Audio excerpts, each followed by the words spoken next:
Welcome to Frequency Matters, the R for Microwave Update series. I'm Pat Hendel, and I'm here with my co-host Del Pearson. In this episode, we're going to cover our September Automotive and Connected Vehicles themed issue. We also have our September EW, Radar, and Milcom supplement, which we'll cover in our next episode.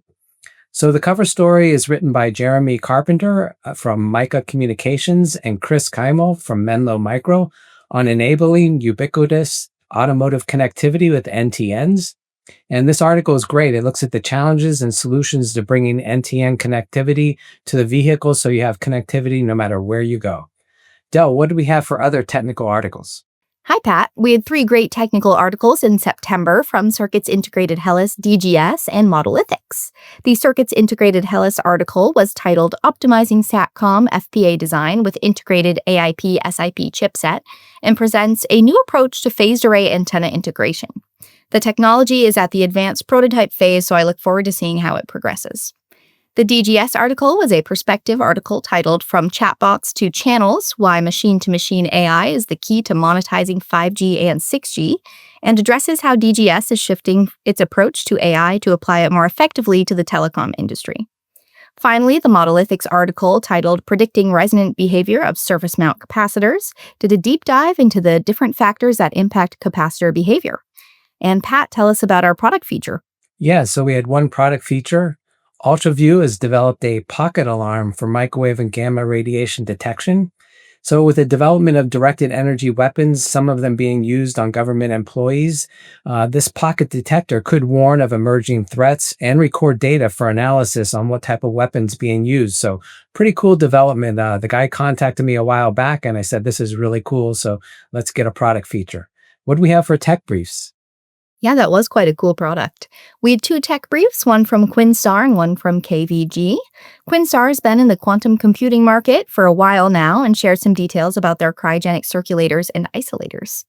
KVG shared details on a new product, a low-phase noise oven-controlled crystal oscillator, which has a broad range of applications from high-fidelity scientific instrumentation to radar systems. And Pat, I heard you interviewed a guest for today's episode. Yeah, we had a special guest join us for this episode. Dan Green, Senior Technical Director at Analog Devices, talked with me about chiplet technology and the future of it. So let's take a look at a clip from that now. And so what applications are driving the embrace of chiplets? Yeah, so the advance of chiplets is really being driven by the embrace of cutting-edge CMOS capabilities. The additional capabilities that can be crammed into a chip and the concurrent reduction of power that's enabled by CMOS at 5 nanometer nodes and below is undeniable compared to legacy CMOS nodes. However, there are challenges. There's been a lot in the press about how difficult it is to maintain access to these foundries. Less discussed, though, is the barrier to design in these nodes. It is very costly to tape out new products. Those can run into the hundreds of millions of dollars in these types of nodes. And there's only a few singular products that can justify that type of expense on their nodes, such as the SoCs that power our smartphones and get produced in the hundreds of millions of units. The role chiplets play is by aggregating demand for these components across many different systems. And they enable the business case to close for taping out these components in these costly processes. Interestingly, the bending of the cost curve is exactly why the DoD was looking at this a decade ago as they struggled with tape out costs. And I would say now the commercial markets are hitting the same type of considerations. It's just at a higher price point enabled by their much larger markets. I've heard so much about Dan's work at DARPA, so it was a great privilege to talk to him about chiplets, which is a great emerging topic. Turning to the news, AT&T has agreed to purchase some of the wireless spectrum licenses from EchoStar for a total of approximately $23 billion. So AT&T and EchoStar will have an agreement to enhance the long-term wholesale network services and enable EchoStar to operate as a hybrid mobile network operator, providing wireless service under the Boost Mobile brand.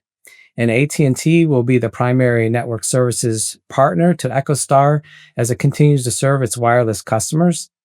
AT&T will acquire approximately 30 megahertz of nationwide 3.45 gigahertz mid-band spectrum and approximately 20 megahertz of nationwide 600 megahertz low-band spectrum in the deal. And these licenses cover virtually every market, and that's over 400 markets in total in the US. And this will significantly strengthen AT&T's low-band and mid-band spectrum holdings. And I also saw Yole Group released its annual report, Status of Advanced Packaging Industry for 2025, featuring market ranking and analysis of leading players. So here's a graph of the ranking of the top 10 players by business model in 2024.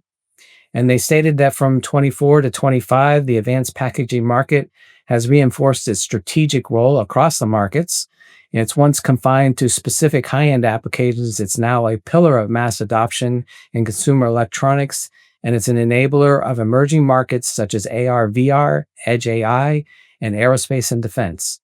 At the same time, the telecom and infrastructure segment is experiencing unprecedented growth with a 14.9% increase between 2024 and 2030, and it making it the largest segment with the highest growth. And this momentum is powered by AI accelerators, GPUs, cloud data center demand, and chiplet-based architectures. And as the system complexity rises, advanced packaging technologies provide performance and integration levels required by the hyperscale infrastructure players. Del, how about you for the news? Yeah, we keep hearing about those chiplet-based architectures. I'm curious to see where it goes. In addition to the Yole Group, Del Oro has been busy sharing market reports as well. Last week, they shared a report on the growing cable outside plant equipment market, noting an 86% year-over-year revenue increase, largely driven by a surge in 1.8 gigahertz amplifiers and new distributed access architecture nodes to support remote physical deployments. They expect revenues to ramp up this year and next and peak in 2027, when most Tier 1 operators in North America are in the middle of their amplifier node and passives upgrade. In addition to some of the big industry items we've shared, I have some small updates on the bingo board. If you haven't checked it out yet, I created a bingo board to track some industry predictions through the rest of the year and into 2026. I posted my 2-month reflection on IMS recently, and we'll have more corners crossed off soon, having just completed EMC and SIPI and being only weeks away from European Microwave Week, which we'll address in a moment. Additionally, I've seen a few AI cases going to court, largely concerning youth mental health and AI's influence on it, so I'm keeping a keen eye on whether any make it to the Supreme Court, which I have a feeling they eventually will. In lighter news than youth mental health, I've also learned that Waymo, the autonomous driving company popular in San Francisco, Phoenix, LA, Austin, and Atlanta, is starting to explore Boston to see if it's a feasible next location.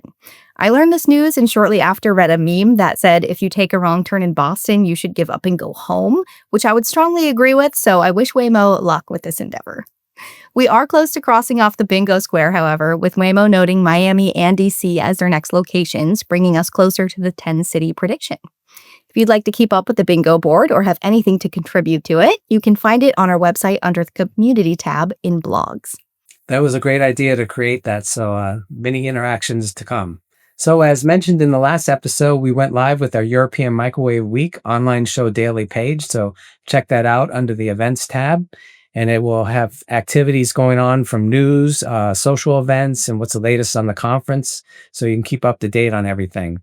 And the event is coming up the week of September 21st, and I'll be spending time in the Defense, Security, and Space Forum, which is being sponsored by Spectrum Control and Corvo, and they'll be having good talks there. Spectrum Control will talk about building resilient RF electronics, mitigating interference from space weather and other sources.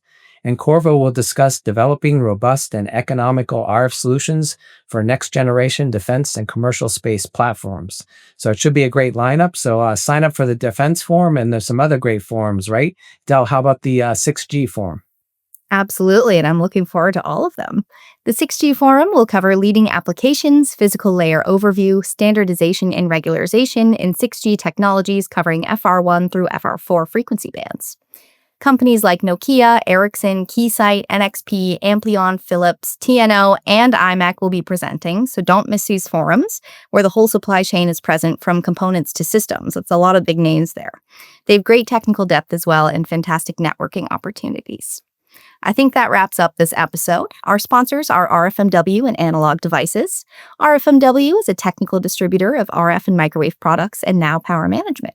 When you start your next design, consider their multiple product lines.